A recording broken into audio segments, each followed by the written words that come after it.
interview him, Fareed Zakaria. Hi, everyone. Welcome. This is a special opportunity with a very special guest. It's also a particularly important opportunity, and Mr. Secretary, you will understand this.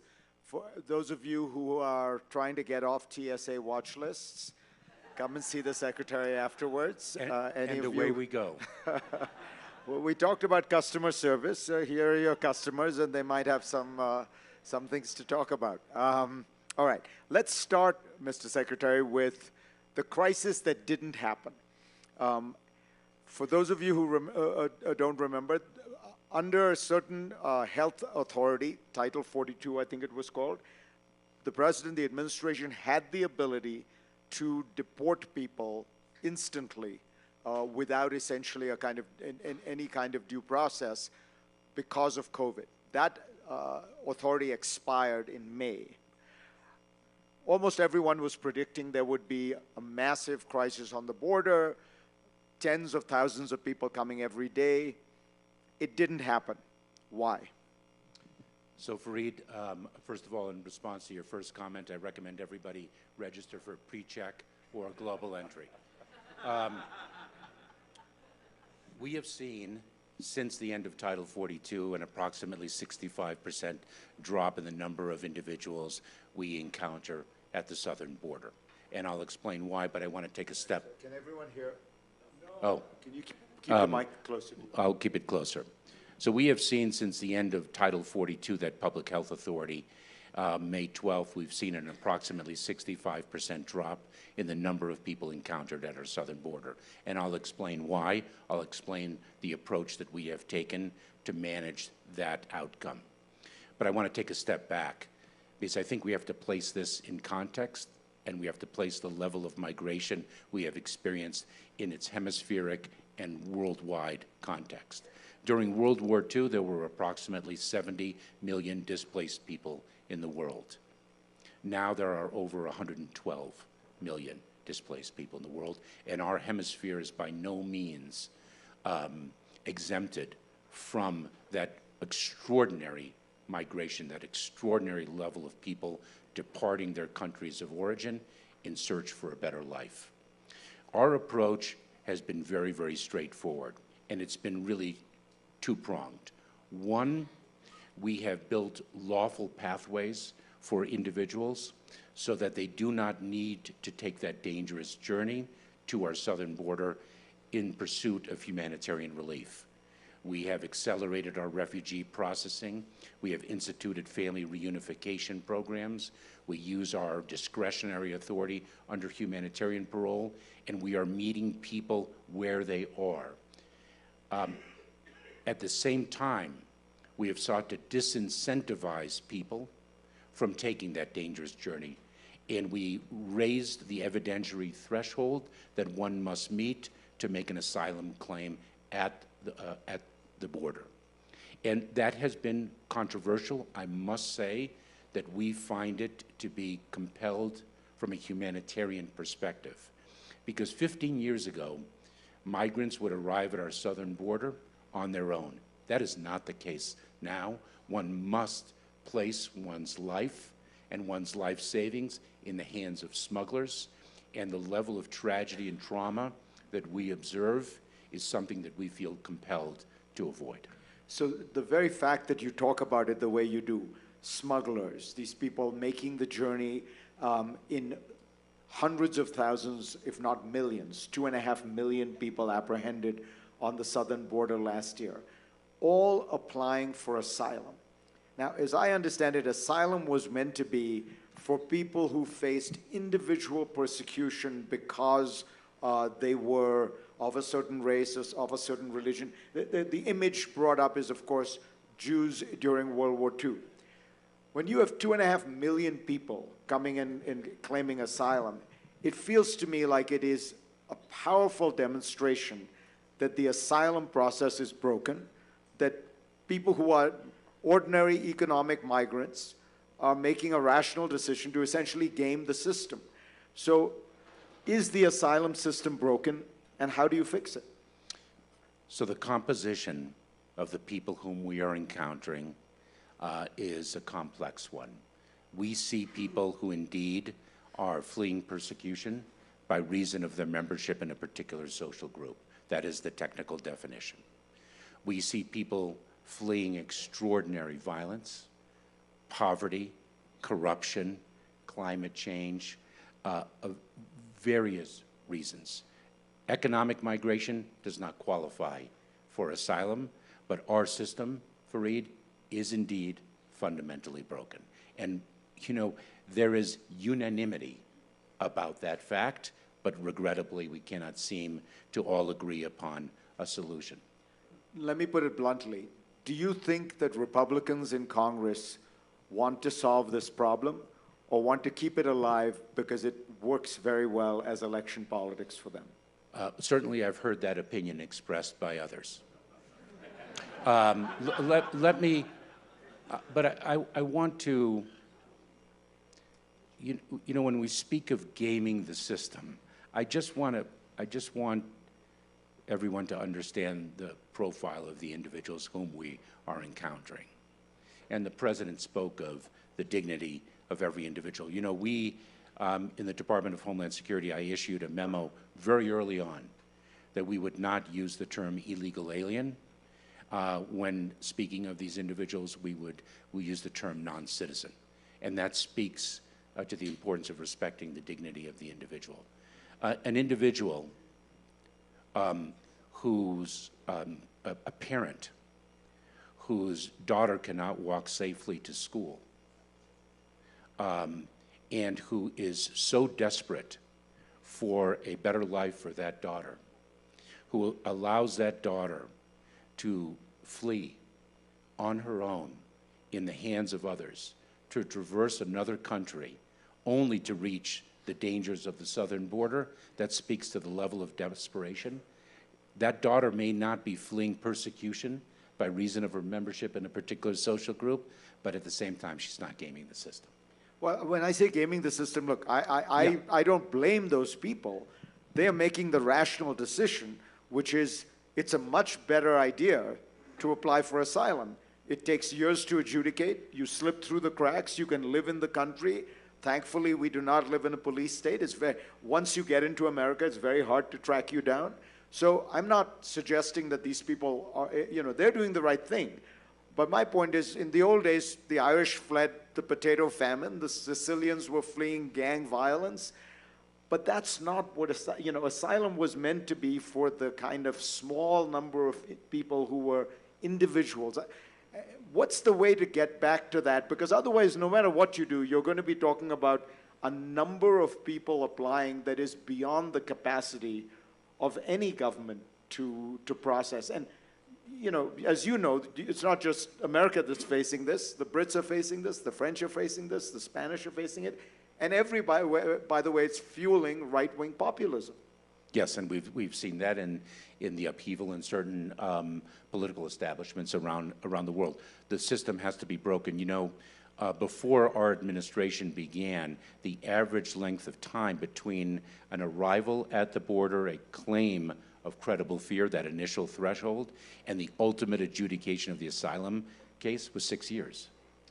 6+ years. And so, what is it now? And what happens, well, what happens is people get a job, their children go to our schools, they may have a child, a U.S. citizen child, and they establish roots. And then it becomes very difficult to remove them.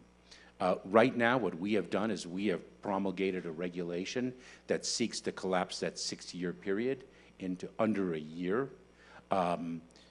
And we've empowered our asylum officers to adjudicate those claims. And so we're making the reforms that we can. Meanwhile, on the other end of this, which is skilled immigration, it seems to me we have a different kind of crisis. There's a huge demand for skilled labor. We don't seem able to set up an immigration system that finds these people. To me, the most remarkable statistic here is Canada let in 250,000 skilled immigrants last year. The United States, with 8 times the population of Canada, let in 85,000. The way you get in as a skilled immigrant today in the United States is you enter your name in a lottery. To me, there's nothing more symbolic of how broken the system is, that in order to get into the United States as a skilled immigrant, you don't go through a meritocratic process. You don't go through a system of rules and laws and judicious judgments about you. No, you go to Vegas. You hope that you get lucky and you hit the hard eight. This surely we've got to fix this. So for the skilled workers, there are applications. People submit their qualifications. Companies seek to hire them. It has a level of organization. And then you put it into a lottery. And then you put it into a lottery. There is no question, Fareed, that our immigration system is not calibrated to our economic needs. That numeric limit on skilled workers has been in existence for years and years, and Canada is able to calibrate the number of skilled workers it seeks to join according to the market needs in the country each year, and we are just so outdated. And again, this would require congressional action, and you just think there's no prospect of that? I am a relentless optimist. My optimism is under grave challenge. And again, you must be involved in these discussions. Is it possible to engage Republicans on this? Because on this particular issue, I assume that there is, again, as you say, maybe not unanimity, but a sense that these are small numbers in the grand scheme of things. They would make a huge impact on the U.S. economy. Is there any prospect of a Mitch McConnell or a Kevin McCarthy taking this on? I can't speak to those individuals, but I can say that there are members on both sides of the aisle that have been driving for immigration reform and continue to drive for it. It's just a very, very challenging landscape, as I think we all know. And so going forward, is your hope with the people coming in from the southern border, because I think you agree, this is not going to stop anytime soon. You've got climate change, you've got political instability, you have the usual mix of poverty and disease. People are going to keep coming. Is the idea that you will simply try to have the process work better? Do you have enough immigration judges to review this stuff so that the asylum application doesn't take 6 years? What's the long-term, short of some kind of grand immigration reform, what do you hope this looks like in a few years? Our hope is that our model of incentivizing people to apply for relief before they take the journey and delivering a consequence regime if they don't avail themselves of those pathways works and keeps a cap, if you will, on the number of people we encounter under very dangerous circumstances. Fundamentally, we need the system to be fixed. We have an immigration court backlog with the immigration judges of over 2 million cases. Wow. All right. As if that isn't enough, you've got a few other things on your plate. We spend a lot of time at fora like this talking about terrorism. We don't talk about it that much. Has the threat diminished? I would say that the threat has evolved. Our department was formed in 2003. We have one of the heroes of our department, Jane Harmon, here. Of course, it was born of the tragedy of 9/11, and our focus was on the foreign terrorists seeking to enter the United States to do us grave harm. Over the years, 10 years later or so, 2012, 13, 14, it really changed. Our focus, the prior threat of the foreign terrorists persisted, but we saw rise in prominence what we called the homegrown violent extremists. The individual already resident in the United States, radicalized to violence by a foreign ideology, who sought to do us grave harm. We have now seen that, and that remains. We just saw the arrest of a 17-year-old radicalized to violence by ISIS. So those threats persist, and we keep our focus on them, but we've seen a rise in what we term domestic violent extremism. Individuals driven to violence by an ideology of hate. We've seen hate grow exponentially in this country. Anti-government sentiment, false narratives, personal grievances, and other phenomenon really disseminated and propagated on social media and other platforms. The numbers suggest that so-called white nationalist terrorism at this point vastly outnumbers Islamic terrorism or foreign-inspired terrorism. Would you agree with that? When you ask that, Fareed, you're speaking of domestically. Domestic. Domestically, we see the rise of white nationalism pose a very prominent threat. I must say it's very important because we get involved not with respect to a response to an ideology, however odious it might be, but when there's a connectivity to violence. That's where our footprint is made. In other words, if somebody is reading white supremacist literature online, that is not sufficient cause. That is not where we engage. Where we engage is when there's an intent to commit a violent act. We, of course, work with communities to prevent that violent act from materializing. That is what we do. And in your view, is this white supremacist ideology and the militancy and the violence, has it peaked, plateaued, or still on the rise? I don't think we have the confidence to say that it has plateaued. And I think, Fareed, there's a very important point to be made, because while we speak of it in the domestic context, it is an international phenomenon. And that's to say that not only is this a rise that we have observed in other nations, but we see a great deal of connectivity between individuals and small groups, loosely affiliated groups of individuals, connecting with one another internationally. And it reflects what I more broadly describe as a real convergence of Homeland Security and national security, not just with respect to domestic violent extremism, the radicalization of people to violence, but also with respect to cybersecurity and so many other aspects of our work. Let's talk about cybersecurity. Do you feel in that realm what we are witnessing is a kind of ever-increasing tide of cyber attacks at critical infrastructure and other things? Or is it manageable? How would you describe the state of the cyber threat to the United States? I would describe it as an acute challenge, and it is varied in type.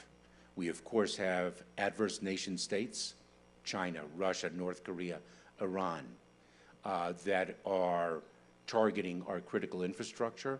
We also have criminal actors, very sophisticated criminal actors, that are using the cyber tool as a means of gaining profit. Do you have any indication that the Russians are intending to interfere in the political process in our elections?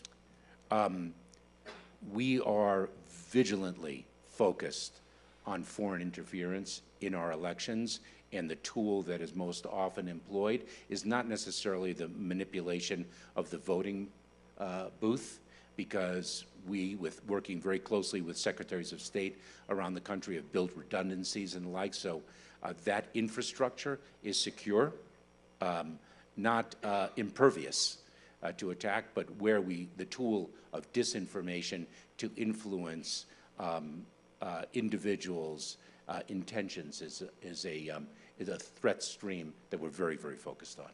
There were arrests made in Florida of Russian agents who seemed to be trying to interfere in domestic Florida elections. Is that a pattern you see? It struck me as kind of slightly bizarre. I don't know that it's a pattern, but remember, it's not just necessarily national elections that are within the purview of our work to make sure that our election system as a country is secure. Before I open it up to questions, I thought, I'd like to have you reflect a little bit on your personal story and how it informs your work. You were 1 year old when your family fled Castro's Cuba. Yes. What was it like when you got here? I've never been that precocious. So I will, let me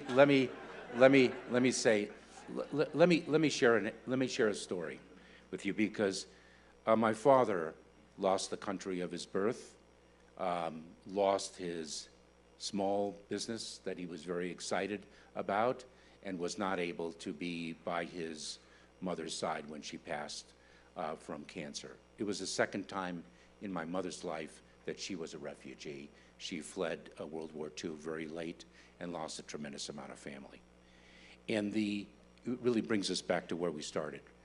The understanding of displacement was something that I grew up with, and it was a very profound theme in my parents' teachings to my sister and to me. When I was the director of U.S. Citizenship and Immigration Services, I visited a refugee camp in Dadaab on the Kenyan-Somali border. And I could not describe these individuals as poor, because poor sometimes can reflect that one has something but not enough. And these people had nothing. They slept on the sand. They had paper or plastic bags as the roof. When the sun set, it was pitch dark. The camp was designed for 90,000 people, and when I visited, 300,000 people were there. And I sat in on an interview of a family of 6. And the refugee officer started her questioning of the family to see whether that family could qualify to come to the United States as refugees. And she asked the 17-year-old daughter the first question of, where were you born? And the daughter looked down, puzzled, and looked up and said, well, I was born here. I was born here. She had known nothing else but that camp. And I came back, and I had a very difficult time identifying myself as a refugee, despite my upbringing and the inculcation of that definition in my being. And I reflect on that because when we promulgate policies in whatever area of our work, and our mission set is so expansive, the Commandant of the United States Coast Guard, Linda Fagan, the first woman Commandant of the Coast Guard, is here. That is one of 8 operational agencies in a department that is 260,000 people strong. From FEMA to Coast Guard to Border Patrol to Secret Service, we cover so much. Whatever policy we promulgate is a reflection of not only who we are, but who we want to be. And that is a struggle in a very, very difficult climate, and that's what makes it a privilege to serve. Okay, opening it up to questions.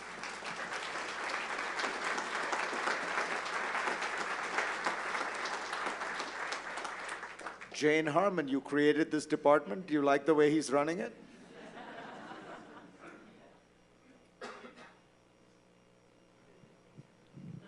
You bet I do. And I just want to say to you, Ali Mayorkas, that under the most difficult circumstances and the political dysfunction of Washington, you're doing a wonderful job. Thank you, Jim. Thank you. Thank you. An observation and a question. The observation is that the failure of our immigration system is not the fault of the Secretary of Homeland Security. It's the fault of the United States Congress, which has missed every opportunity to reform the system. There was a pretty decent bill on the floor of the House during the Bush 43 administration, which I proudly voted for and which failed by about 5 votes.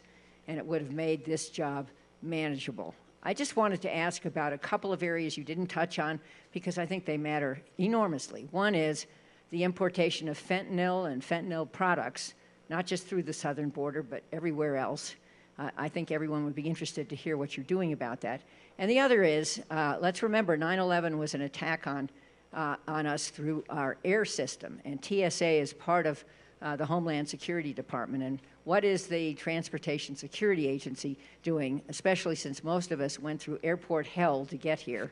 I'm not blaming it on you, but it really is hard to travel these days. Well, let me start on the second question.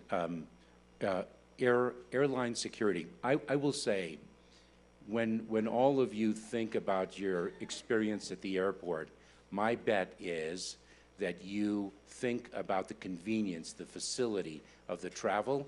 You don't necessarily, uppermost in your mind is not necessarily the security of your flight. And that is a transformation. And it is TSA, Customs and Border Protection, their extraordinary architecture that they have built in collaboration with the airlines, our phenomenal partners in advancing our security, and our partnership with other countries. And so it is a very sophisticated architecture that we have achieved. Jane, in your first question on fentanyl.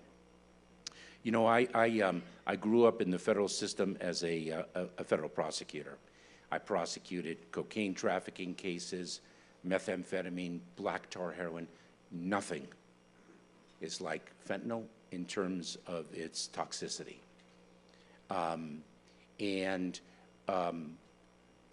Some have used the border as a cudgel and conflated migration and the trafficking of fentanyl, because over 90% of the fentanyl comes in through ports of entry. By the way, I visited the International Mail Facility at JFK Airport last week, and the number of small packages that we interdict with firearms, synthetic drugs, it is stunning. And we have advanced so far. The fentanyl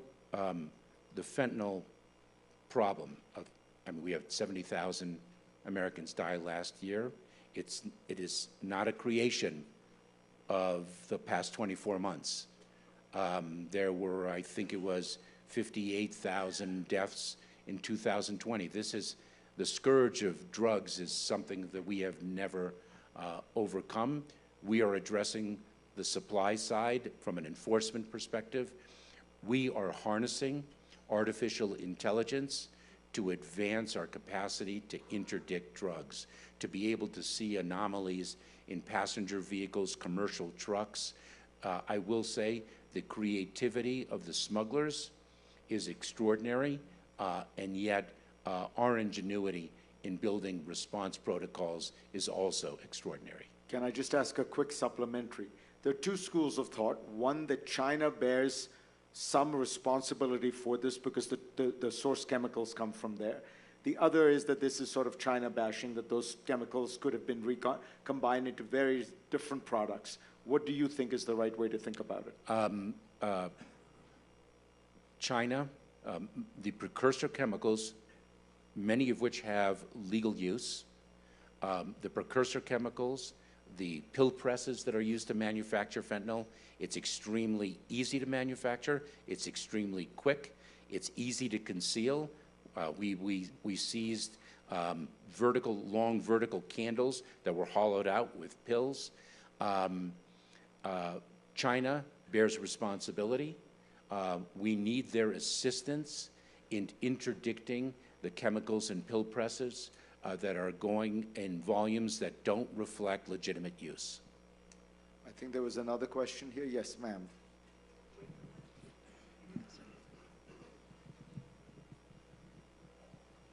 Thank you. Good morning. Firstly, I echo the Honorable Harmon's comments, so thank you for your service, Secretary Mayorkas. It's not easy to solve these complex issues, and being a public servant is not easy, so thank you. Last spring, in April 2022, DHS released its first ever equity action plan based on Executive Order 13985. Since its release, I would appreciate hearing your favorite highlights since its implementation as it relates to equitable programming across DHS. Which program has had the most progress in addressing systemic fairness under your supervision? Thank you. Thank you. So the issue of equity is an organizational priority for our department, and I'll share what I consider to be a highlight. And it is a highlight born of a scathing article in a newspaper. The article was very critical of us, and by the way, correctly so. What my mantra inside the organization is do not shrink from criticism, just work very hard not to deserve it. But this was a criticism of us. There was a very poor black community that had been impacted by an extreme weather event. And the individuals could not access our assistance at FEMA because they could not present adequate documentation of the ownership of their homes. They did not have the deeds of trust. They did not have mortgage documents and the like. The reality was that our practices led to their disenfranchisement. These were very, very poor people. Their homes were modest at best.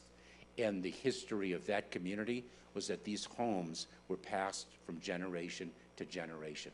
And so what we did in response to that article to achieve equity was we changed our policies and practices. We said, if you do not have mortgage documents, if you do not have deeds of trust, then perhaps you have utility bills. And you can accompany the utility bills with an attestation of ownership. And we were able to enfranchise a community that previously we had disenfranchised. That's an example of achieving equity when a matter is brought to our attention. Sir, there. Thank you very much, Fareed. Stephen Shapiro with Benz and the Atlantic Council, and I want to just remind you, Mr. Secretary, I had the pleasure of working with you on some domestic security matters some years ago, and you are a personal, if not national hero, and I want to thank you for that. Just a question for you with respect to the recent federal decision limiting the government's opportunity to interact with social media companies in an effort to stem the tide of misinformation. It seems like a major obstacle to this effort and in an already complicated world. So your take on that. So I thank you for the very kind words, and it's wonderful to see you again, and I am so sorry that I can't comment on that case because it is actually the subject of active litigation. Let me say this. We conduct ourselves with integrity. Homeland Security it's often described as a bipartisan issue. I actually consider it a non-partisan issue. It is an apolitical matter when we're speaking of the safety and security of the American people. And I'm sorry I can't comment further. I will say this. Disinformation is a real threat stream. All right, somebody at the back here. I just want to be sure I'm being equitable. Ma'am, can you just wait for the mic?